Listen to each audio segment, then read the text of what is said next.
அல்லாஹ்வுக்கு மிக நெருக்கமாக ஒரு அடியான் இருக்கிற சந்தர்ப்பம் சுஜூத், சுஜூதுடைய சந்தர்ப்பம். சொல்லி போட அல்லாஹ்வுடைய தூதர் ஸல்லல்லாஹு அலைஹி வஸல்லம் சொன்னார்கள், இந்த சுஜூதில் நீங்கள் துஆக்களை அதிகப்படுத்துங்கள், உங்கள் துஆக்கள் ஏற்றுக்கொள்ளப்படும், அது ஏற்றுக்கொள்ளப்பட மிக தகுதி வாய்ந்தது என்று அல்லாஹ்வுடைய தூதர் ஸல்லல்லாஹு அலைஹி வஸல்லம் சொன்னார்கள்.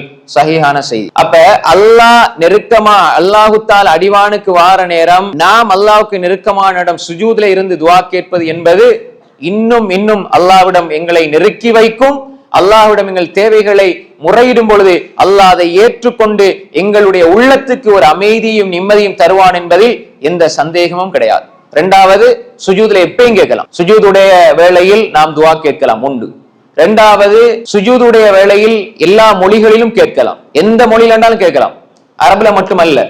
சிலர் சொல்லி கொடுப்பாங்க அரபுல கேட்டா தொழுகை பாத்தில் ஆயிரும், அப்படி கிடையாது. நீங்க ஃபக்திரு ஃபீ துஆன்னு சொன்னாங்க ஸல்லல்லாஹு அலைஹி வஸல்லம், துஆவை அதிகப்படுத்துங்கள் என்று சொன்னாங்க. அதிகப்படுத்துங்கள் என்று சொன்னால் நீங்க அதிகமா கேளுங்கள். அப்ப எனவே ஃபர்லான தொழுகைகளில் அறிஞர்கள் சொல்லும் பொழுது ஃபர்லான தொழுகை குறிப்பிட்ட ஓதல்களோடு தொடர்பட்டது என்பதனால் அதுல கேட்க கூடாது என்பதல்ல, அதைவிட சுன்னத்தான தொழுகைகளில் கேட்பது சிறந்தது. நாம் தொழுது நீண்ட நேரம் துஆ கேட்கலாம். வீட்டுல தொழுகிறீங்களா, நீண்ட நேரம் துஆ கேளுங்க சுஜூதுல. தமிழ்ல தெரியுமா, தமிழ்ல கேளுங்க.